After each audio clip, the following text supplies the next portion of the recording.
Imagine standing in the middle of a desert and suddenly seeing the rusting skeletons of enormous ships scattered across the sand.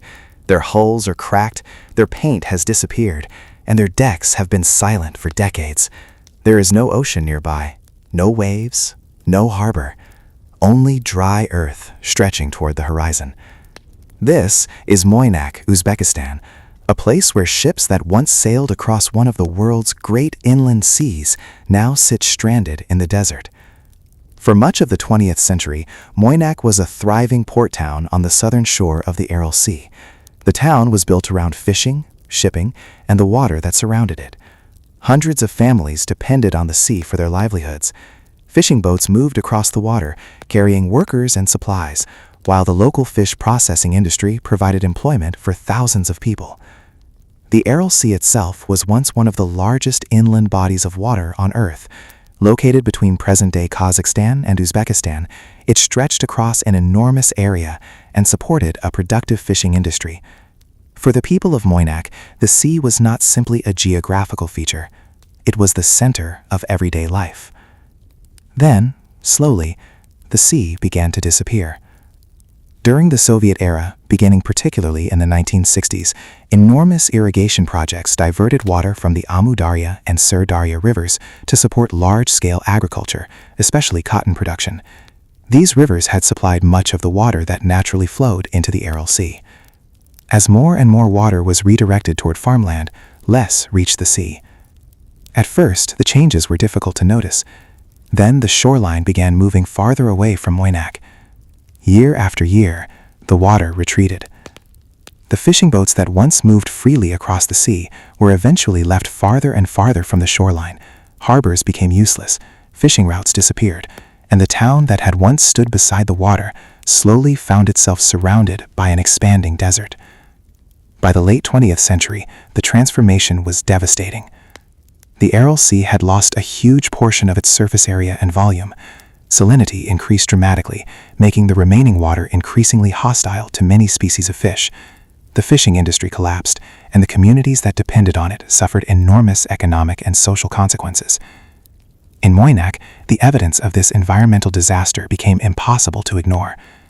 Ships were abandoned. Some were pulled onto dry land. Others were simply left where the water had once carried them. As the shoreline continued to retreat, the vessels became permanent residents of the desert. Today, the area is often known as the Muynak Shipyard Graveyard.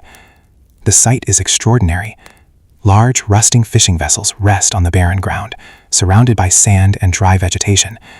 Their metal hulls have been damaged by decades of exposure to the harsh Central Asian climate. Some have been dismantled over the years, while others remain as haunting reminders of the sea that once existed there. But the shipyard graveyard is more than an unusual tourist attraction. It is a physical record of one of the most dramatic human-caused environmental disasters of the modern era. The disappearance of the Aral Sea also created another serious problem. As the water vanished, enormous areas of exposed seabed were left behind. The dried seabed contained salts and other substances that could be carried into the atmosphere by strong winds. Dust storms became a major concern, affecting the surrounding environment and communities. The ecological changes also had consequences for wildlife. Wetlands and aquatic ecosystems disappeared across large areas, while many species that depended on the Aral Sea were pushed into decline. For the people of Muynak, the transformation was deeply personal. A town that once had a working harbor, fishing boats, and a maritime economy was suddenly separated from the sea by miles of dry land. Imagine growing up beside the water and watching that water slowly disappear until the horizon becomes nothing but desert. That is the reality remembered by generations of people from the region. Yet the story of the Aral Sea is not entirely one of irreversible destruction. In Kazakhstan, the construction of the Koch-Aral Dam in the early 2000s helped stabilize and partially restore the North Aral Sea. Water levels and fish populations improved in that region, demonstrating that carefully managed environmental projects could make a difference. But the southern Aral Sea region around Muynak faced a much more difficult future. The vast body of water that once supported the town could not simply be brought back overnight. Today, visitors travel to Muynak to see the shipyard graveyard and learn about what happened to the Aral Sea. Standing beside the rusted remains of the old fishing vessels, it is difficult to imagine that these ships once floated on open water. The contrast is almost surreal. A ship belongs on the sea. Yet here in Muynak, ships sit beneath an enormous empty sky, surrounded by desert. Their rusting hulls have become monuments, not to a lost civilization, but to a lost landscape. They tell the story of how rivers were redirected, how an inland sea disappeared, how an economy collapsed, and how human decisions can transform an entire environment. For American audiences fascinated by abandoned places and mysterious landscapes, the Muynak shipyard graveyard may initially look like something from a post-apocalyptic movie. But there is nothing fictional about it. The ships are real. The desert is real. And the sea that once surrounded them was real. Perhaps the most haunting part of Muynak is that the ships themselves are silent. They cannot tell us what it felt like when the water began retreating. They cannot describe the final voyages of the fishermen who depended on them. They simply remain where the sea left them, rusting beneath the Central Asian sun. And every abandoned vessel seems to ask the same question. How could an entire sea disappear and leave its ships behind in the desert?